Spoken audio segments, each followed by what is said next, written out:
ng'ebula ennaku ezitawera 9 twolekere akalulu ka 2026 ng'ennaku z'omwezi 15 bannayuganda batandise okukuba ebituli mu kitongole ekiteesiteesi ky'akalulu kaneeno. My only prayer is we don't reach the voting day netubeera nga Tanzania, but what I see we are likely to. Nebaza buli muntu yenna asinzira gy'asinzidde n'asukumira eggwanga Uganda essaala, akwata sapule, akwata omusaalaba, akwata Qur'anul Karim n'osindika essaala, gwazuukuka ekiro n'osaala raka 2 gw'omusiraamu. Bannaaye tozikiza, yongeramu amaanyi, mukole buli kye musobola okubanga muteeka eggwanga lyaffe mu mikono gya Allah egya Katonda, because twetaaga Katonda okusinga anything right now. Lwaki njogedde bwentyo? Because Katonda watakwata ku ggwanga Uganda ekigenda okujja, only God knows. Gwe afunye omukisa, fukamira wansi ku mavivi go, wanjagalire Allah, owanjagalire Mukama Katonda. Ayina sapuli gikwate, ayina omusalaba gukwate, asobola buli kiro zuukuka gwe omusiraamu osalera 2 for our country, because where we are heading only God knows. Kati ntandise video. Jolo Quality Properties at only 1.5 million gwe muna Uganda atandika osobola okufuna ettaka mu Jolo. Lwaki tewezimba? Bakwata kibanja mpola naye bamukwata. Call that number eriawo, omukyalo oyo agenda banga akunyonyola more details, atajja kubanga akutwala n'olambula the different estates ze balina. Now, akakiiko akavunaanyizibwa mu kuteekateeka akalulu kaneeno bassebo ne bannyabo bikakola bitandise otweraliikiriza. Ekibiina kya National Unity Platform kikoze buli kisoboka okulaba nga bakwata akalulu kaneeno with peace, okulaba nga they are not violent with this, despite okutiisibwa okusosonkerezebwa ab'ebyokwerindirira. Ekibiina kya NUP ekikulemberwa Kyagulanyi bafube nnyo okulaba nga bakakkamu nnyo nga bw'okiraba mu kalulu kaneeno, naye bagamba ennyindo gy'okoma oginyigiriza etuuka nereeta omusaayi.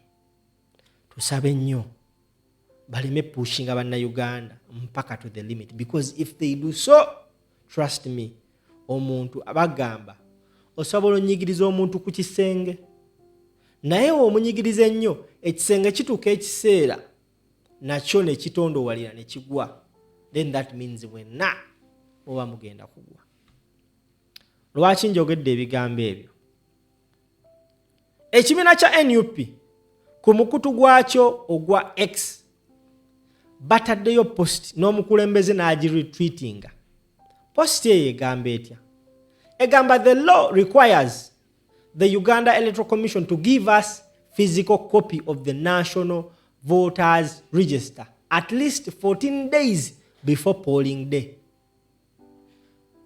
But with only 9 days left, the presidential election, the Electoral Commission has failed to do so. We've written to them demanding their immediate actions. Bana abaana abali mu kibiina kya NUP engeri gye bakwatamu ebintu mu butuufu ya kisajja kikulu. Bagamba Ssemateeka ategeeza nti akakiiko k'ebyokulonda kalina okubanga kawa buli kibiina ekyetabye mu kalulu ako kopi ya National Voters Register ennaku 14 nga tebannabagenda mu kalulu. Ekibiina kya NUP kyawandiikira akakiiko kano ennaku z'omwezi nga mukaaga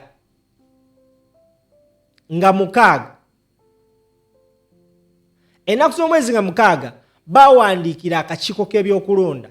This is a letter written to them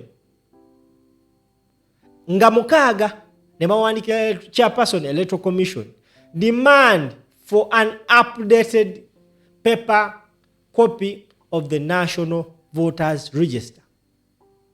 We refer to our previous letter to the Electoral Commission, including one dated 11th December 2025 about mandatory duties cast upon the Commission by the Presidential Elections Act,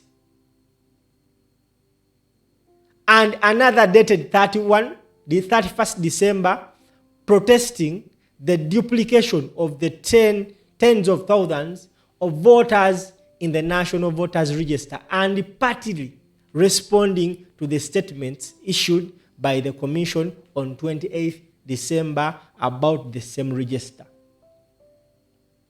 Abakulu baneno bagenda ne bakizuula nti mu register, National Voters Register, akakiiko k'ebyokulonda gye kayina erimu ebirumira, mulimu amanya g'abantu ge baddamu. Bakugamba abantu abasukka 200,000 babazzeemu emirundi ena. Then that means almost millions of voters. Era bagamba nti akakiiko k'ebyokulonda ssemateeka akagamba balina okuba nga bawa ekibiina kyonna kyonna ekiri mu kalulu ako kopi ya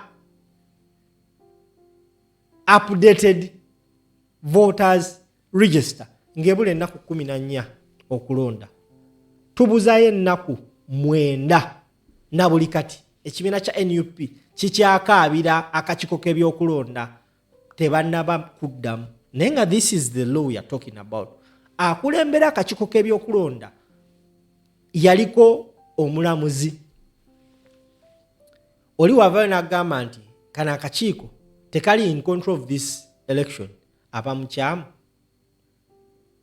Oli wavayo n'agamba abantu baneemukuma akalulu kammwe. Oli n'agamba akakiiko k'ebyokulonda kagenda kuba nga kakwasaganya akalulu kammwe bulungi, nga kalemeddwa n'okuwa ekibiina voters register, ate nga kino kiri mu mateeka. Ensonga lwaki nagambye gwandaba. Fukamira ku mukeeka oteeke eggwanga ly'omusaala, kubanga wano we tulaga tugenda kufa. Waliwo abagamba temugenda tujjayo, ate waliwo abagamba tugenda bajjawo.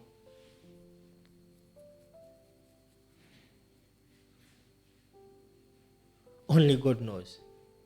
Ebbaluwa egeze maaso n'agamba, however, despite the commission itself have gazetted the 15th January 2026 as a polling day for the said presidential election, and with less than 9 days now remaining to the polling day, the commission has neither transmitted to the NUP a paper copy of the updated voters register, nor provided any lawful justification for the failure.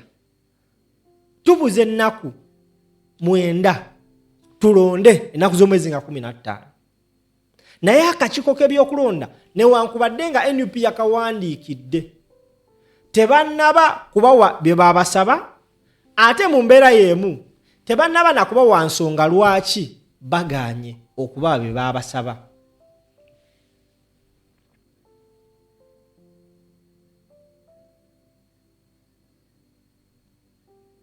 Nagenda maaso n'agamba, in the premises, we write to demand that the commission immediately provides NUP with a clean and updated paper copy of the voters register, and fully comply with all its other outstanding statutory obligations. Nateekako omukono David Lewis Rubongoya.